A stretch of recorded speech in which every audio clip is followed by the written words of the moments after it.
Assalamualaikum warahmatullahi wabarakatuh. Halo teman-teman semua, saya Mitra bersama rekan saya Izhar. Kami akan menjelaskan tentang GOS.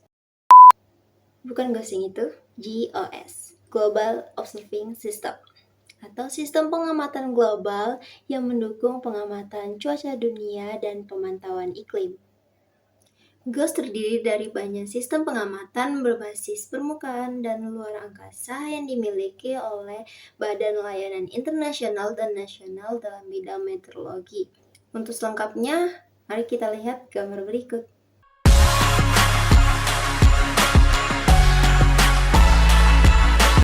Baiklah, di sini saya akan melanjutkan penjelasan dari Mitra. Untuk tujuan jangka panjang, utama dari sistem pengamatan global adalah yang pertama, untuk meningkatkan dan mengoptimalkan sistem global untuk mengamati keadaan atmosfer dan permukaan laut untuk memenuhi persyaratan dengan cara yang paling efektif dan efisien untuk persiapan analisis cuaca yang semakin akurat, perakiraan dan peringatan, dan untuk kegiatan pemantauan iklim dan lingkungan dilakukan di bawah program WMO dan organisasi internasional terkait lainnya.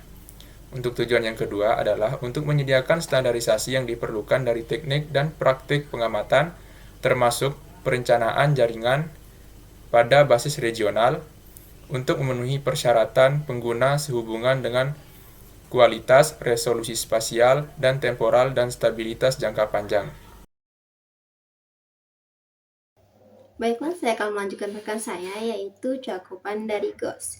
GOS memberikan pengamatan tentang keadaan atmosfer dan permukaan laut dari instrumen ground-based and space-based. Kemudian data ini akan digunakan untuk analisis, perakiraan, peringatan dini cuaca, dan pemantauan iklim.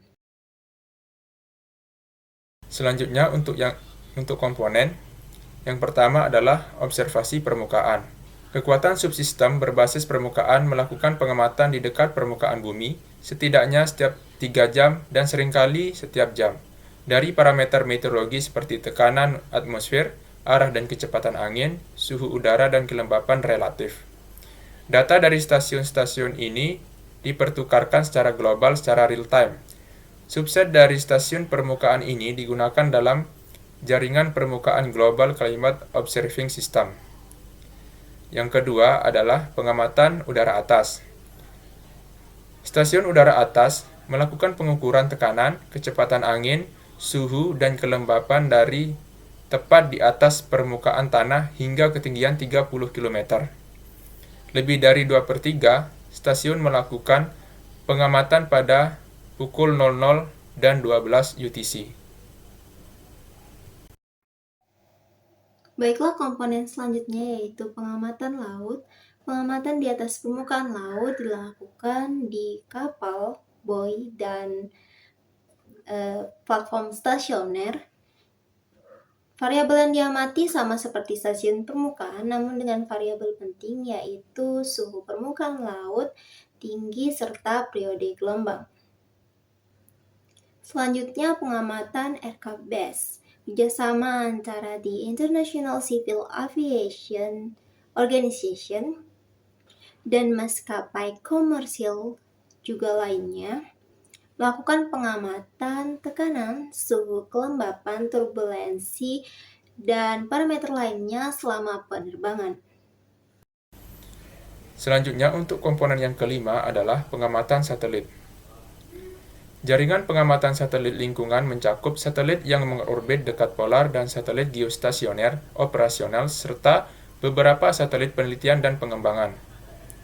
Satelit yang mengorbit polar dan geostasioner biasanya dilengkapi dengan pencitra dan sounder yang dapat memperoleh banyak parameter meteorologi. Satelit geostasioner dapat digunakan untuk mengukur kecepatan angin di daerah tropis dengan jejak awan dan uap air. Baiklah, komponen selanjutnya yaitu pengamatan radar cuaca, salah satunya yaitu radar Doppler yang telah digunakan secara luas, terutama untuk perakiraan dari fenomena cuaca buruk. Jelas, sistem pengamatan global juga memiliki platform observasi lainnya seperti pengamatan radiasi matahari, pengamatan petir, pengamatan pasang surut, serta profil angin. A few inches later. Baiklah, sekian pemaparan dari saya Mitra bersama rekan saya Izhar tentang Global Observing System. Semoga membantu. Jika ada pertanyaan, silakan taruh di kolom komen di bawah. Terima kasih. Wassalamualaikum warahmatullahi wabarakatuh.